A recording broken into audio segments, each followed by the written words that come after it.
자, 여러분, 주말 변동성이 커져가고 있는 가운데 인사를 드려보고 있는 크립토 마토입니다. 미니바트 심슨이 나왔는데 비트코인이 후에 어떤 움직임을 보여주게 될 것인가 관심이 집중된 가운데 나온 정보들 및 분석들 살펴보도록 하겠습니다.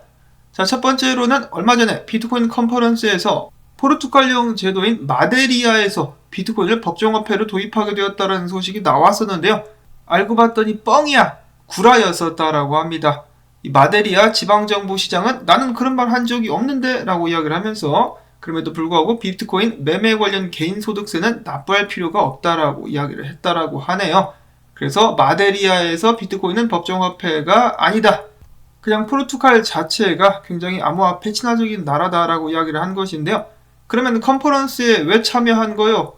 다음으로는 반가운 소식이 있습니다. 캐나다에서 비트코인 현물 ETF를 출시한 캐나다의 자산운용사인 3iQ가 미국 내에서의 비트코인 현물 ETF 출시를 돕기 위해서 미국 ETF 발행사들에게 조언을 주는 등 힘을 아끼지 않을 것이다 라고 밝혔습니다. 그들은 이야기하기를 SEC로부터 반려됐다라고 해가지고 다른 ETF 제안을 섞는 것보다는 하나 이상의 기업과 파트너십을 확보하는 것이 더 도움이 될 수 있겠다. 우리는 캐나다 온타리오 증권위원회를 설득시킨 경험이 있다라고 나름 자신감 있는 모습을 보여줬었는데, 그럼에도 불구하고 3iQ 측에서 봤을 때 SEC 같은 경우는 2023년도 하반기나 늦으면 2024년도까지 비트코인 현물 ETF 출시를 승인하지 않을 것으로 보여진다. 그들은 충분한 규제의 권한을 갖기 전까지는 ETF 출시를 승인하지 않을 거다라고 하면서 현재 상황을 낙관적으로 보진 않았습니다. 자, 그래도 좀 도와준다라고 하니까 그레이스케일부터 좀 도와줘가지고 GBTC가 현물 ETF로 전환될 수 있기를 바라봅니다. 참고로다가 여러분들 지금 현재 SEC 의장인 게리 겐슬러 씨 이 말린 부거 대가리의 자산이 얼마인지 아십니까? 1억 1,900만 달러나 된다라고 합니다. 전에 골드만삭스에서 일을 하기도 했었다라고 하죠. 자, 과연 이 돈을 정직하게 벌었을까 궁금하네요. 뒤가 구린 양반인 것 같은데 까봐야 되는 거 아닌가? 이어서는 바로 비트코인 분석으로 넘어가 보도록 하겠습니다. 펜토시 분석가 이야기합니다. 비트코인이 상승세를 이어가려면 44,500달러를 빠르게 뚫어줘야 되는데 지금 봤을 때 42,000달러 저항도 뚫지 못하고 있는 상황. 지금부터 빠르게 이 가격을 올릴 수 있는 상승 세력들이 비트코인을 매입해주지 않는다면 큰 폭으로 비트코인이 하락하게 될 수 있다라고 분석을 남겼습니다. 렉트캐피탈 분석가도 이야기해주기를 4시간 본 기준으로 헤드앤숄더가 나와버린다. 그렇게 되면은 38,000달러 선까지 비트코인이 밀릴 수 있다라고 밝혔습니다. 37,000에서 8,000달러까지 비트코인이 약세를 보이면 여기 보고 계시는 밑에 추세까지 비트코인이 내려와서 터치를 하게 될 수 있다. 검은 선 터치하게 되면 그 가격대가 37,000에서 8,000대가 될 수 있다라고 하면서 비트코인의 약세를 눈여겨서 보고 있는 분석이 나왔었고요. 자, 그 다음에 케빈 스벤슨 이 분석가 같은 경우는 얼마 전에 비트코인이 46,000달러, 47,000달러 쳤을 때 그 자리가 고점이다라고 정확하게 짚어냈었던 양반인데, 지금 일단 이야기하기를 앞에 나왔었던 분석과 마찬가지로 비트코인이 저점을 높여주고 있는 것은 사실인데 만약에 저점 깨진다?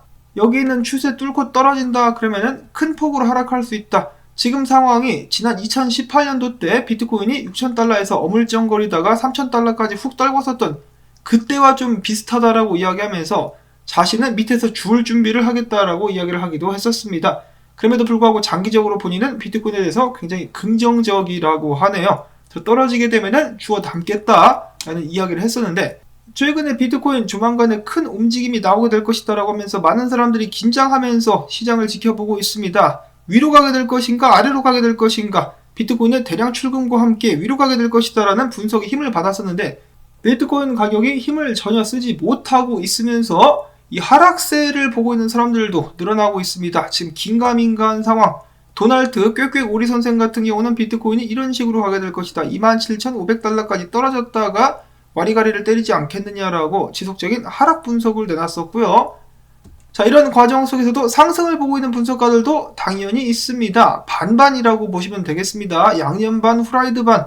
뭐가 더 맛있을까? 사람들의 선택, 비트코인의 선택은 양념이냐, 후라이드냐? 자, 일단 타일러라는 사람 보시면은 지금 보여지고 있는 비트코인의 패턴, 모양새를 나는 과거에도 본 적이 있고 과거에도 트레이딩을 한 적이 있다. 약해 보이는 것이 사실이다. 약해 보이는데 그때 어떻게 됐었느냐?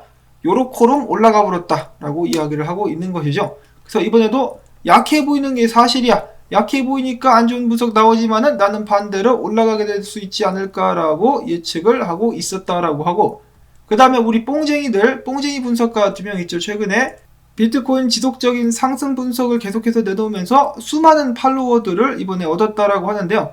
자, 이 둘은 비트코인이 바닥을 찍었다라고 하면서 지금부터 급상승하게 될 것이다라는 의견을 아직까지도 고수하고 있었습니다.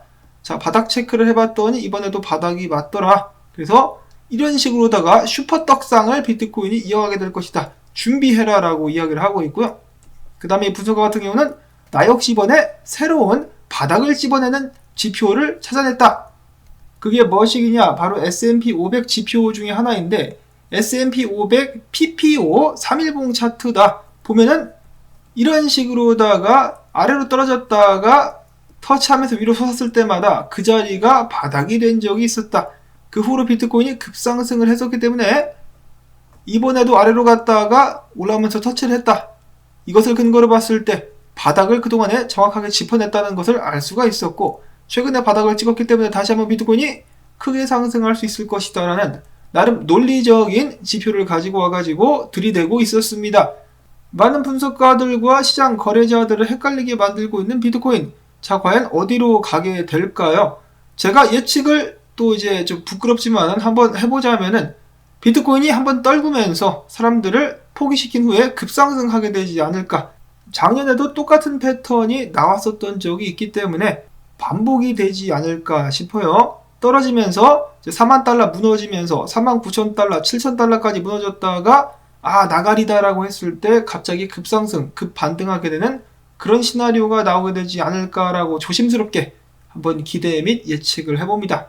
일기는 일기장에 써라 라고 하실 분들께는 이거 제 일기장인데요. 내 일기장인데 이거 내 건데. 아무튼 분석으로 보자면 이거랑 좀 비슷하지 않을까. 다만 여기까지는 안 가고 한 이 근방까지만 내려오고 4만 달러 초반에서 반등해주지 않을까라고 한번 기대를 해봅니다. 마지막으로는 기타 소식 몇 개 가지고 와봤습니다. 미국 NBA가 이번 플레이오프 기념 이더리움 기반 NFT를 출시하게 될 것이다 라고 밝혔습니다. NFT 열풍은 아직도 시들지 않았다. 계속해서 몰아치고 있는 NFT. 다음으로는 국내 기사인데요. 돈 냄새는 기가 막히게 받는 시중은행들. 암호화폐 거래소에 구애하는 까닭이라는 기사인데요. 자, 보통 이 암호화폐 거래소와 은행들의 관계를 생각을 해보신다면 암호화폐 거래소가 은행들 앞에서 쩔쩔 맨다라는 이미지가 떠오르실 것 같습니다. 근데 이런 분위기가 조만간에 반전될 것 같다라는 것이죠. 왜냐? 돈 때문입니다. 돈이요. 이번에 두나무 매출이 공개가 됐죠. 어마어마한 매출에 다른 사람들이 입을 다물 수가 없었습니다. 근데 두나무와 함께 일했었던 K뱅크 같은 경우도 반사익을 어마어마하게 봤다라고 하죠. K뱅크는 출범 이후로 연간 흑자 달성을 첫 번째로 달성할 수가 있었는데 누구 공이 컸느냐? 업비트입니다. 업비트와의 제휴가 결정적이어가지고 K뱅크가 돈을 엄청나게 벌었다라는 것이죠. 자, K뱅크의 사례를 본 시중은행과 인터넷 은행들이 암호화폐 거래소들과의 협력을 긍정적으로 보기 시작했다라고 합니다. 특히 고팍스 같은 경우도 이번에 전북은행과 파트너십을 맺게 되었는데, 제휴를 맺게 되었는데 사람들의 예상과는 달리 전북은행이 더욱더 적극적이었었다라고 하네요. 자, 역시 돈 앞에는 장사 없다라는 말이 맞는 것 같습니다. 그렇기 때문에 은행들도 이번에 인수위원회에 우리도 암호화폐 관련된 사업 허가해달라고 요청하지 않았었습니까? 이 돈에 환장한 은행들, 암호화폐 상용화, 제도권화에 큰 힘을 보태주게 되지 않을까라는 기대를 해봅니다. 그러면은 암호화폐 시장은 더욱더 커질 수밖에 없겠죠. 그런 의미에서 만약에 비트코인이 크게 조정을 받는다? 그러면은 매수 찬스가 될 수 있겠다라는 생각을 전해보면서 오늘 영상 여기서 인사를 드리도록 하겠습니다. 장기적으로 봤을 때는 계속해서 성장세에 있는 암호화폐 시장 주목해 주실 수 있기를 바라면서 오늘도 토마토밭 좀 도와주기, 광고 영상 나오는 동안에 스트레칭, 그리고 좋아요 버튼 눌러주기 부탁을 드리지 않을래야 드리지 않을 수가 없겠습니다. 그래서 드리면서 다음에 새로운 소식 가지고 인사를 드리도록 하겠습니다. 안녕히 계십시오.